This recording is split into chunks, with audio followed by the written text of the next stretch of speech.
Hi, I'm Lee, this is Jo, and we're roaming with the Rubes. So the weather's starting to cool now, it's looking like it's going to be fine, and we're going to hit the road for a little adventure. Isn't that exciting, Jo? Time to get out and do a little bit of roaming. We love travelling around, visiting small towns and lovely campsites and enjoying ourselves, but to make sure we have a hassle-free trip every time, we always do an annual service before we start our journeys to get Hazel Hawk ready for us there. I thought it'd be a great idea to share what I do before we go away, and we've prepared 2 videos that cover all the aspects of getting the camper ready. They are time-stamped, so if you go into the description you'll see every segment there, time-stamped. And when video 2 is released, there'll be a checklist available on our website for you to download and print as well. So Jo, you better get cracking. Yes, boss. So we've just popped the camper up onto the driveway there. It's a nice open area, nice solid ground beneath. Perfect for doing the service on your camper. And we're going to do the startup list. This is a small group of items that are good to tick off your list and get them done. So let's get cracking. So first up, we're going to get the Towball receiver adjusted up to the Towball to make it nice and snug so it's not clanging away as you're driving along. Very simple. You'll need a 21mm spanner. We're going to undo the locking nut like that. Then we'll hold it, pop the screwdriver in there and just turn it till it touches the Towball, and then we will snug that adjuster nut up again. Next we're just going to grease this release handle. To do that I just pop a little bit of grease. It's just bearing grease. Pull up the handle and just brush a bit of grease on around. Give it a couple of ups and downs to work the grease in. That's another one off of the 4 starters list done. Okay, the car's gone now. We're going to grease the Towball receiver now. Same way that I did before, bit of grease, a bit of a paintbrush, and all I'm going to do is brush the grease up underneath, give it a bit of a coat. It removes some of the friction that you get. And we're going to do the same trick with the lifting handle. So we just move it up and down. That's going to work some of the grease into it from the bottom. Next on the starters list is just checking to see that all the lights are working on the camper. So let's go have a look. So we're just checking the hazard lights first. That's a nice quick way of checking that both lights are working. All good on this one. Can you put your foot on the brake, Lee? Okay, here's brake lights. Both are working fine. That's awesome. Thanks, love. And can you turn the lights on? All right, now we're going to have a look that we've got all our night lights. So there's our red tail lights. All good. The clearance lights, this side's going nicely. The sort of, I don't know what you'd call those ones, the Parker lights. That's looking all right. All good. That clearance light is working. Bother. We've got one that's not working. Okay, let's have a little look at that and see what the problem is. We've got to get this lens off and just try and find out why that bulb's not working. Good to have them all on when you're travelling at night. Quick and easy to take off. So first thing to check is that the wires are tight. I'm just going to squeeze, just turn them a bit. Yeah, they're nice and snug, so that doesn't look like a problem. Next thing is just to check the bulb is in nice and tight. Now that's pretty loose. Okay, so what happens with these bulbs is this brass plate doesn't quite have enough tension on it. So what we do is we just push this piece of brass up, and that'll just put a bit more tension on the bulb. So we slip the bulb in, You can see that's touching. I'm just going to quickly turn the lights on and we'll see if we've got a light there. Oh, that's good. Now I'm just going to give it a little bit of a tap and just make sure that it is nice and secure. No problem there. So now we put the lens back on. So yellow to the front, red to the back. Just try and get it so that the rubber seals all the way around. Beautiful.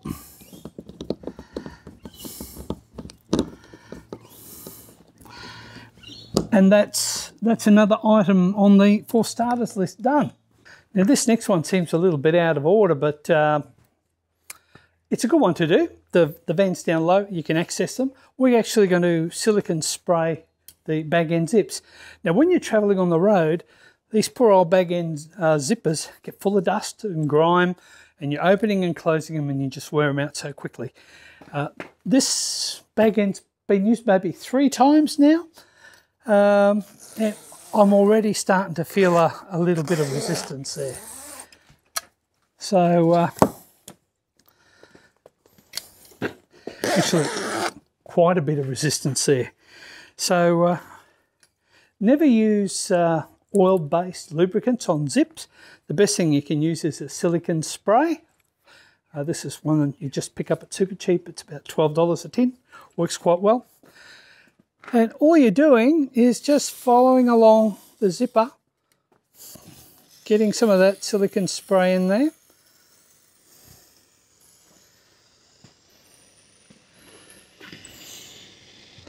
I like to spray the actual zip as well.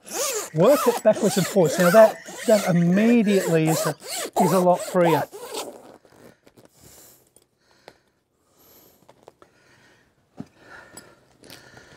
A little bit of bag end getting caught in there, but all good. Now we'll do the other end.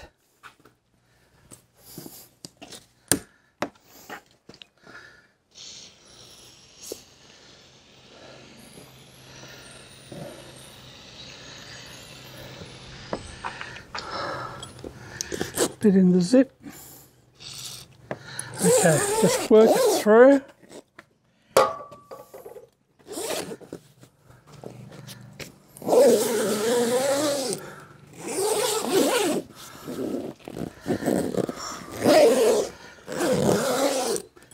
That's all that's to it. You know, providing you're not driving on dirt roads, you probably only need to do it a couple of times a year. But as soon as you start to feel the zipper getting a little bit stiff, good idea to do a bit of silicone spray.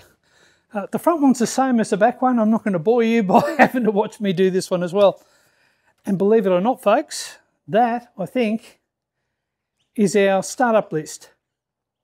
So, time to move on to the next lot. All right, first little job under the camper is to stabilise the legs. Fairly straightforward to look after. I tend to just clean off all the dirt around the winder and everything. Then, I'm going to lie down because it's just easier for me. I'll pull the leg down, and you'll notice on this particular model, if you can just have a look down there, there's a hole there. Now that hole leads into the space where the little worm gear is to raise and lower the legs. Now I like to just spray a little bit of silicone spray in there, and I'll spray a little bit on the outside. It just frees it up a bit. Okay, I'm going to lift it up on an angle. Yeah, I'm going to extend the leg out a fair way. Now, a lot of people use rattle guns and high-speed sort of cordless drills on these. And it's not terribly good for them because it puts a fair old shock on them. Puts a fair old shock on the mechanism here. And what you'll find is people that do that tend to have to replace their stabiliser legs quite frequently. It does take a little bit of time, but I don't mind winding these out. Now, I've wound that out. All I'm going to do is just get rid of the dirt that's in there. And I'm going to give the surface a little bit of a spray and a wipe. That'll spread it all over the place. And then we'll just wind it back in. Just helps reduce the friction normally. Okay, we check this is nice and free, and it is.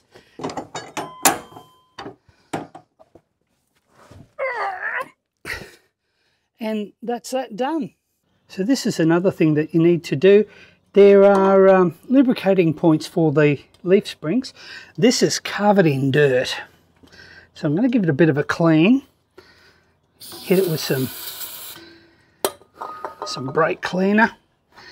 And we'll just remove any dirt that's there. Okay, so that's accessible. Then with a grease gun, we clip it on. And we're going to squirt a bit of grease in there. A couple of pushes. You do that on all 4 grease points. Each end of each leaf spring, you'll find a little nipple like that, and just give it a bit of grease.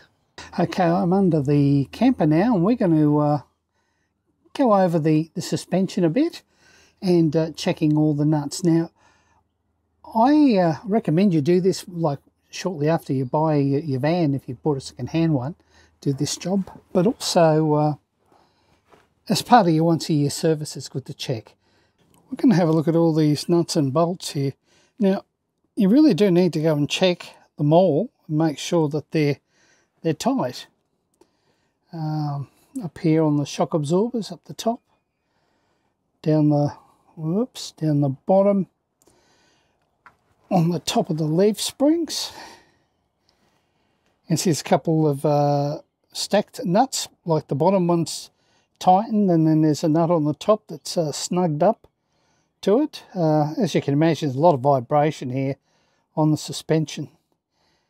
But you really do need to work your way around all these nuts and bolts and tighten them all up. And when you're finished, there's one other step that I like to take. Now, you can probably see it there. And notice that that nut has a white line painted on it and on the suspension part, the bracket there. Now, I do that to all the nuts, and they're called witness marks. So if that nut happens to start to loosen, you're going to see it move away from the line that's painted. You'll see they'll go out of alignment. Now, this is really a great way of checking when you're doing a lot of driving, especially on sort of rough roads and that. You can just crawl underneath with a little rag and just wipe the dust off the marks, and just double check that all your nuts and bolts are tight. Now, these ones also have witness marks. You can see that one there. It'll just take you a couple of minutes. Just work your way around, do them all. And I even do it on my receiver hitch here. I might just go over the existing marks. That one's a little bit faded. See, there you go. You can see them if they're working their way loose. This is the type of pen I use. It's a Pentel white marker. Works quite well. Well, we're going to go and do the wheels, hubs, brakes and bearings next. And we have to jack the camper up and make it nice and secure so it's safe. I basically use the camper's jack, and there's one little step you should do, is put some fresh grease on that threaded section there of the jack. If it's just been sitting in your camper for years, the grease is no doubt dry and your jack's going to be fairly tight. So pop some grease on there, and that way if you get a flat or need to jack up, your jack's going to work nice and efficiently. Okay, the jack's in position. Let's just wind it up now till the wheels are clear, and we can spin them around. Should just take a couple of lifts there. I'd say we're getting pretty close now.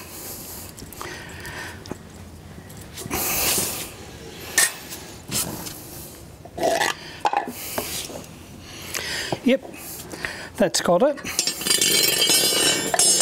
Now you should never rely on the jack itself. We've got a jack stand here that we're going to use, and I'd just like to show you these. I found them at the trailer shop that I go to called Pro Bar. They got a hell of a range of stuff, but this is the Supex levelling block set. Super tough plastic blocks. There's 6 pieces here. I'm going to use probably use the whole lot, I think. Okay, so that little block has given me the extra bit of height that I need to get under the chassis there, and we're just going to lower the jack down a bit.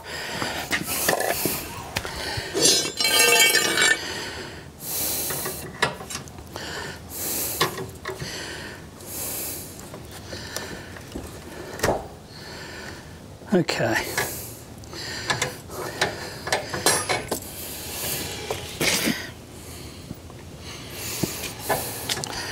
That looks pretty good. So there we go, that's nice and secure now. The camper's not going to go anywhere. It's nice and safe for me to do a little bit of work. Let's give the tyre a good look. Just run your hand over the top and just make sure you've got no lumps and bumps. Same around the front and the back. Feels pretty good. Okay, just check the rubber isn't perished or cracked.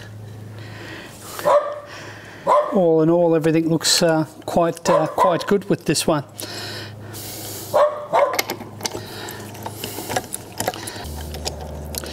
Please excuse my dog.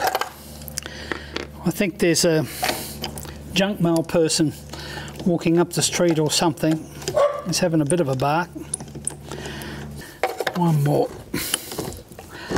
I'll take her off.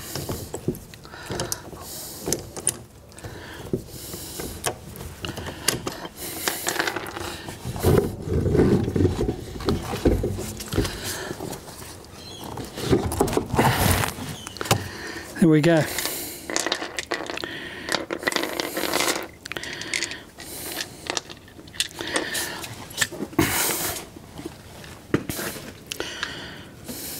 Okay, everything looks pretty good there.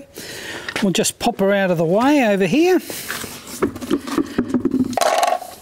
So, time to take the hub off. I just use a screwdriver and a rubber mallet, and we'll just take this grease cap off.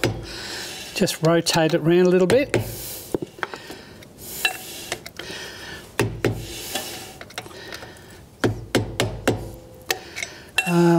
Don't hit it so hard that you're actually puncturing the lid. I find once you've got a bit of a gap, you can start to twist it and it'll come off. So there we go. Step 1. I like to have just a little ice cream container or something to put all my bits and pieces in. Next, we'll take out the cotter pin, take off the castellated nut and have a look what we've got inside. So alright, we're going to take out the split pin.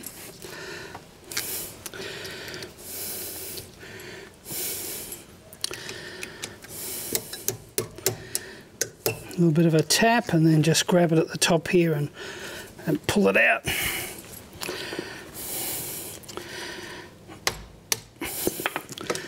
Pop her in the thing. And here's the castellated nut. We're going to take that off.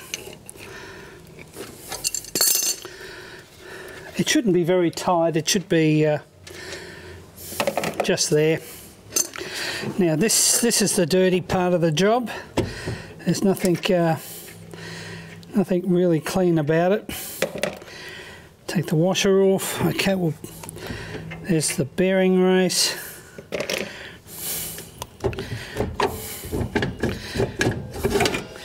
And off we come.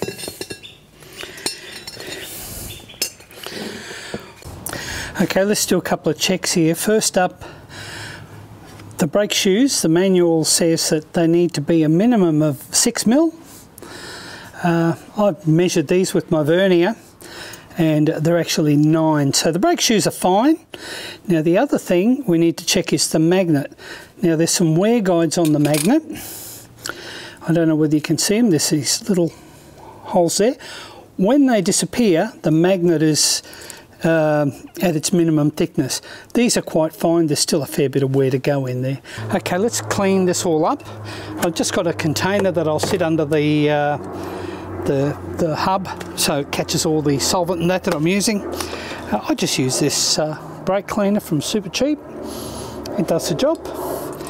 And all we do is just give everything a good old rinse. It's quite liquid there, it just gets in the solvent, frees all the dirt up.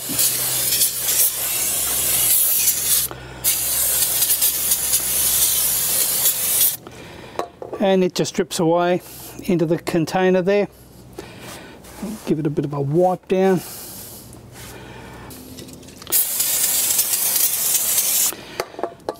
Get in there with a brush.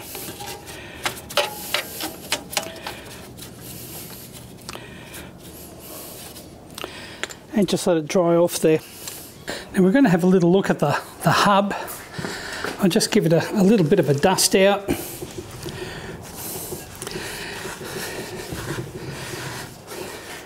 Doesn't look too bad. There's a little bit of wear there from the magnet, but it's not very deep. You kind of expect that. And there's no ridging or anything in the drum itself, so I think that drum looks all in all in pretty good order. We'll just give it a bit of a degrease and get ready to put the bearings in it shortly. Okay, we're going to get rid of this rear seal, take it out. You shouldn't reuse those rear seals. They tend to get damaged when you remove them. A few ways of doing it. You can use a screwdriver. You just sort of prise it underneath and give it a good whack like that. I've used a claw hammer in the past. Okay, we're going to use this purpose-made tool. The great thing about it is it hooks under the seal and it then levers against it. So it's a little bit easier. And then you just lever on it a bit, work your way around, take a couple of goes. It is, there we go, and it's out. So we throw that in the bin. There's the rear bearing waiting to go, and let's get on with the rest of the repacking. Okay, here's the bearings from the hub. We're going to go give them a bit of a clean, get all the grease off them, and give them a bit of inspection to see if we need to replace them or not. So I'm just dropping them into some solvent here. That's just kerosene. It's a really good solvent, cleans everything up. And once we get a little bit of kerosene in there, I'm just going to go around with a brush in the back here, and we're going to get rid of every last bit of grease that we have. That's looking pretty good. That's rolling quite well.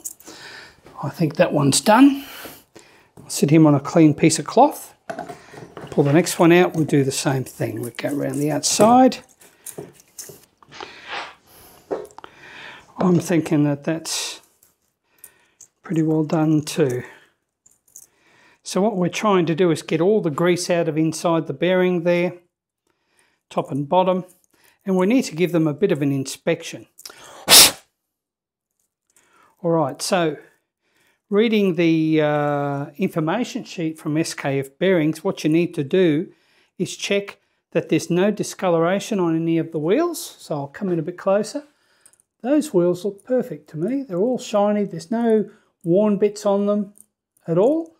So all of that looks quite good. And they are turning quite freely. So that bearing is quite okay. These bearings have probably only done about 5,000–6,000 kilometres, so I wouldn't expect them to be worn. So that one's good. Same thing with this one. This is the outer bearing. The bearings are nice and clean. There's no wear marks on them. So that's quite good. It's rolling nice and free. So we can reuse these. I'm quite happy to repack them and pop them in the hubs again.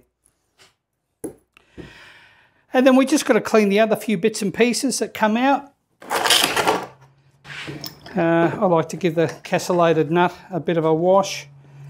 Old habits die hard, and here I am with my bare hands and solvents. I really should be using some nitrile gloves, but after I'm finished, I'm going to give my hands a really good wash and put a bit of moisturiser on there, and we should be good.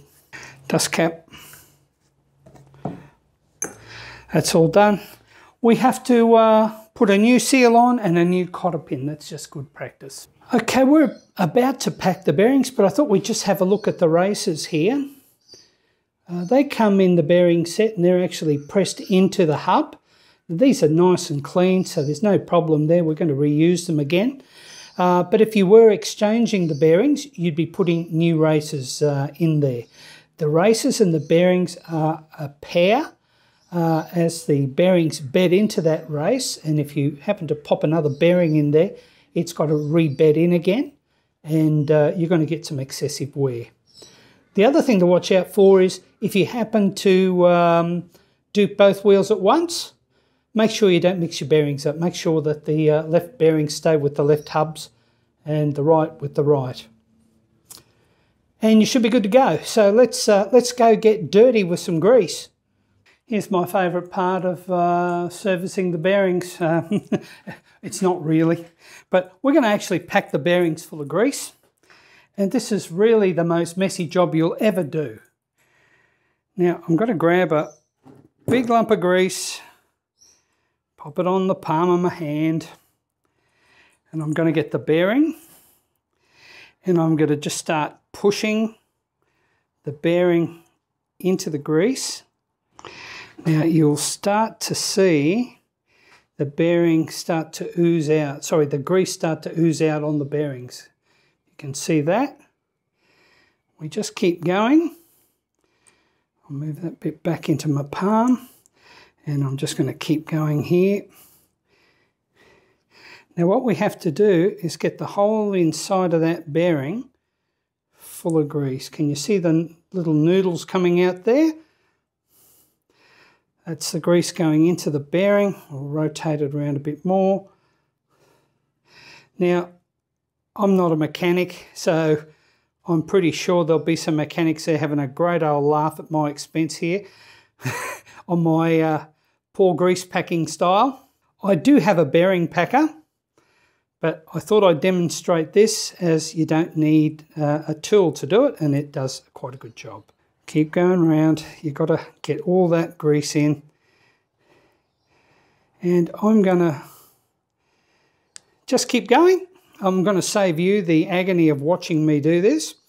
All right, I thoroughly enjoyed that. I look like I've been in some sort of massacre, don't I, with this red grease. But I've got the grease all into that bearing. Now what I'm going to do is pop that bearing in that race, which is where it needs to go. But before I do that, I'm going to smear a bit of grease. I've got plenty of it on my fingers, folks, on that race there, and on the edge where the seal's going to go. So that's done. We'll drop him in.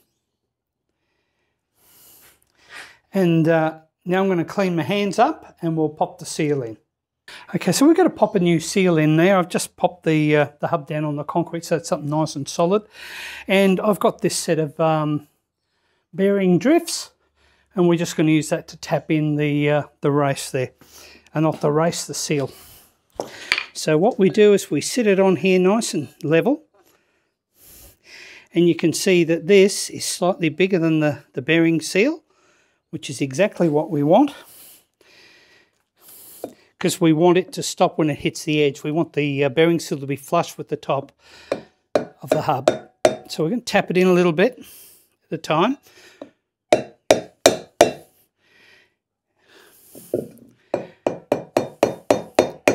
They've got a habit of having their own mind. That's better. So I've tapped that in, and we're going to go a couple of more taps.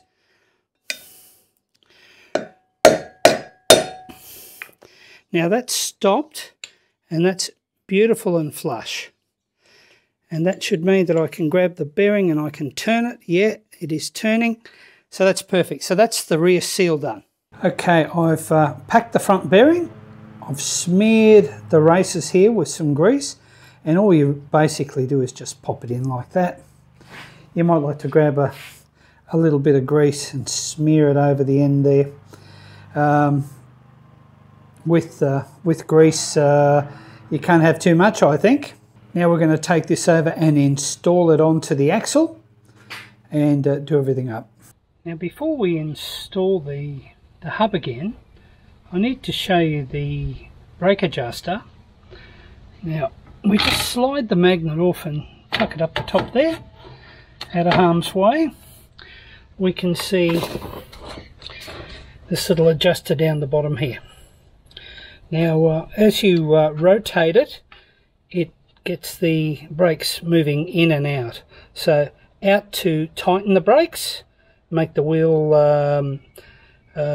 start to stop, and in to free the wheel up. And it's important that your brakes are adjusted so that the brakes are just touching. And if you do that, your handbrake will work well and your braking system will be nice and smooth. So how do you use this brake adjuster? There's a little access behind the drum there. Now I'm going to show you that. Now you probably can see the little plastic block down the bottom there where my finger is. That's the access cover for the brake adjuster. It pops out with a screwdriver.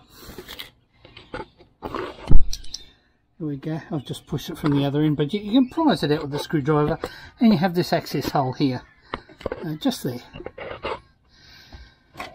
where you can pop a screwdriver in or a brake adjustment tool. Now here's what the brake adjustment tool looks like. It has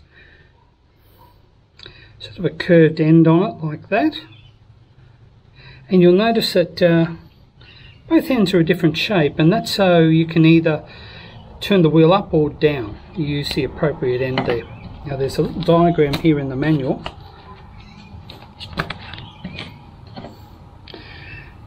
And we'll have a look at the brake adjustment procedure when we put the hub back on. Alright, so time to put the hub back on. We've got all the bearings all packed and installed there. I'm just going to grease the axle a little bit. Put a bit of grease on there. Bit of grease around the seat there where the seal is going to rub up against. That's good. Now let's put the hub on. And just lift her up.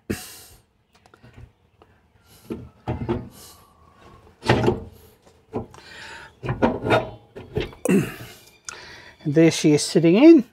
I'll just push that bearing back in a little bit. Now, we have a washer. Now there's a flat side to the washer and a curved side to the washer. We put the flat side against the bearing. Sit it in there. And then we get the castellated nut. They call that castellated nut because the top of it looks like a castle. We're going to screw that on.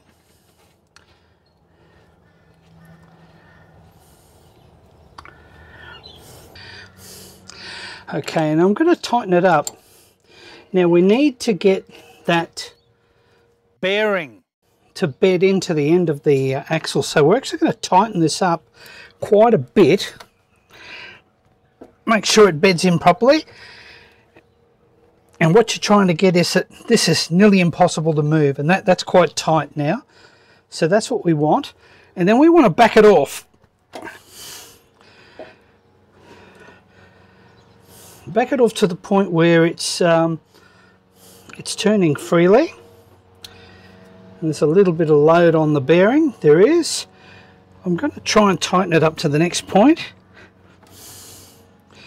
What I'm doing, folks, is there's the hole for the split pin. I've just tightened it up. It is way too tight, so I've got to go back one.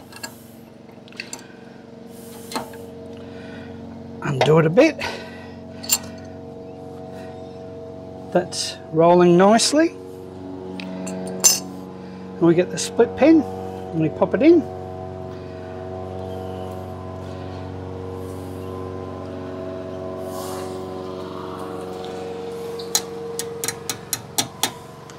We grab the split pin and bend it up, and I like to bend this one up underneath.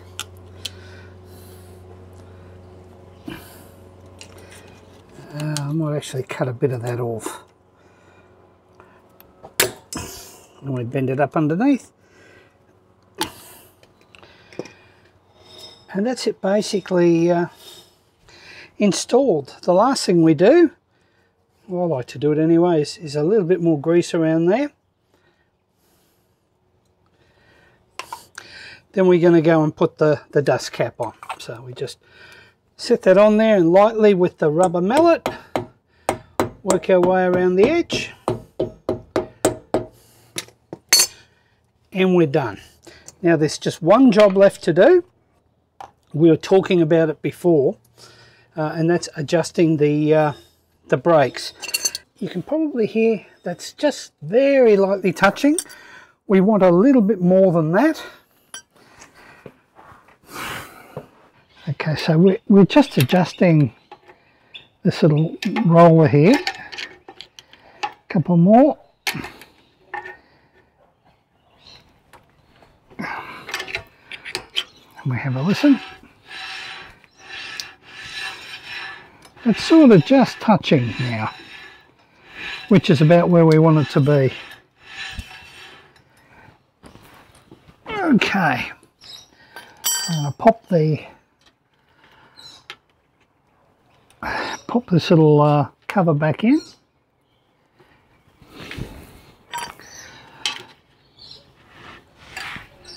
That's good. And now we can pop the wheel back on. So we're good to go. You can hear that little bit of rubbing of the brake shoes there. So this is the fun part, or this for me anyway, trying to get the wheel on. It's a little bit on the heavy side, as all these off-road tyres are.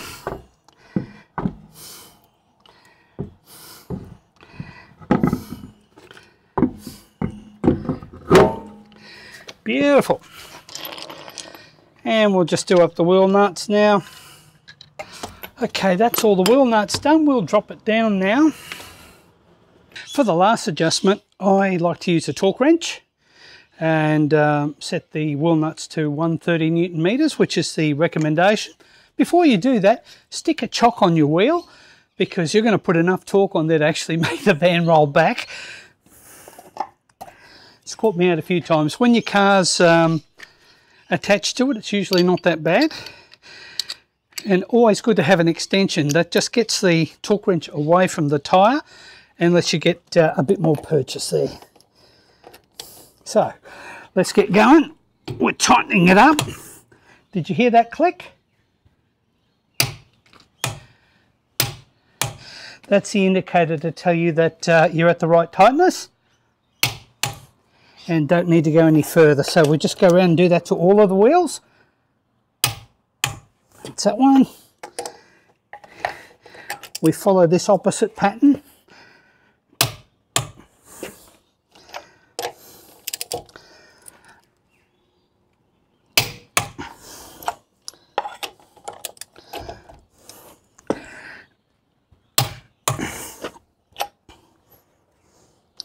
One just there. Okay. That's it. That's all good to go. The opposite side is exactly the same as this one. Well, we hope you found part 1 interesting. In part 2, we're going to talk about the other systems of the camper, the lifting system, the bed slides, the electrics, and so on. So please, if you found this video useful, maybe click the subscribe and you'll get a notification when the next video is out. Thank you so much for watching. We hope you enjoyed this video and we'll see you next time. Bye.